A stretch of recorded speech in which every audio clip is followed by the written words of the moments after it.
നമ്മുടെ കുട്ടികളുടെ ഇംഗ്ലീഷ് സബ്ജക്റ്റിൽ മിടുക്കരാകാനുള്ള 3 ടിപ്സാണ് ഞാൻ ഷെയർ ചെയ്യാൻ വേണ്ടി പോകുന്നത്.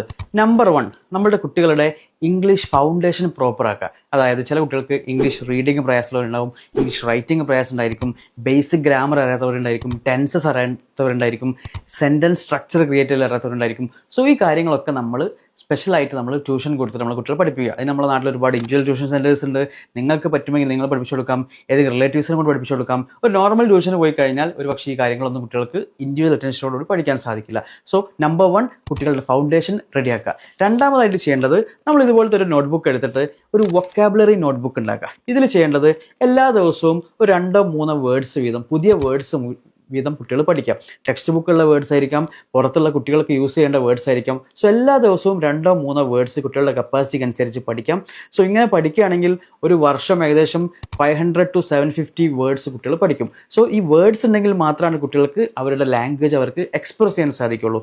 മൂന്നാമതായി നമ്മൾ കുട്ടികൾ ചെയ്യേണ്ടത്, അവരുടെ ടെക്സ്റ്റ് ബുക്കിലെ സാമ്പിൾ ക്വസ്റ്റ്യൻ പേപ്പറും അതുപോലെ തന്നെ മോഡൽ ക്വസ്റ്റ്യൻ പേപ്പറും ടെക്സ്റ്റ് ബുക്കിൽ ഡിഫറെൻറ്റ് ടൈപ്സ് ഓഫ് ക്വസ്റ്റ്യൻ പേപ്പറും മാക്സിമം എഴുതി പരിശീലിക്കുക.